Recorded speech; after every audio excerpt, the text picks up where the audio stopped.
Welcome to arts and stories for kids. தகுதி என ஒன்று நன்றே பகுதியால் பார்ப்பட்டு ஒழுகப் பெறின். ஒரு காலத்தில் வானமலை என்ற கிராமத்தில் 3 குடும்பங்கள் அருகருகே வாழ்ந்து வந்தன. குட்டிச்சாமி, தங்கமணி, வேலுசாமி மூவரும் நல்ல அயலார்கள்.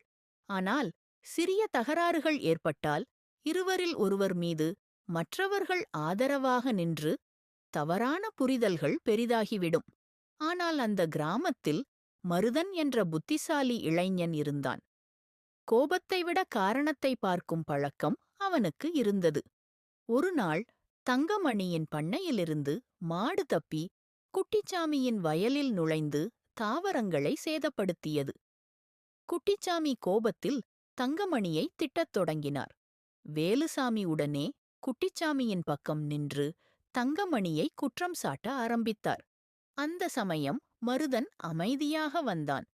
அண்ணே, இந்த பிரச்சனைக்கு காரணம் யார் என்று பகைவர், அயலவர், நண்பர் என்று பிரித்துப் பார்த்தால் சண்டை முடிவதில்லை என்று கூறி, எப்படி நடந்தது என்பதை பார்த்து சரிதவறை கண்டுபிடிப்பதுதான் உண்மையான தீர்வு என்றான்.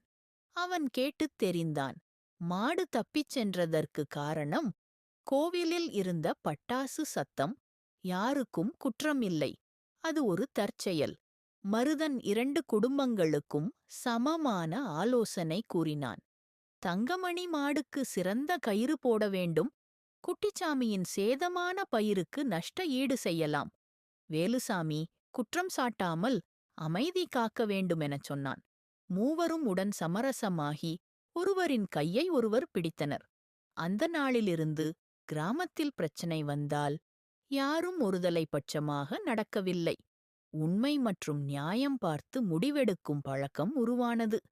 மருதன் சிரித்து, ஒரு பக்கம் நிற்பது எளிது, ஆனால் நடுநிலை நின்று உண்மையை காண்பதே பெரிய மனிதம். பகைவர், அயலோர், நண்பர் என்று வேறுபாடு பாராமல் உண்மையின் பக்கம் நிற்பதே நன்மை தரக்கூடிய நடுவுநிலைமை. மறக்காம லைக், ஷேர், சப்ஸ்கிரைப் பண்ணிடுங்க. அறிவே ஆற்றல், கற்பது மகிழ்ச்சி, அறிவது இனிமை. அனைவருக்கும் நன்றி.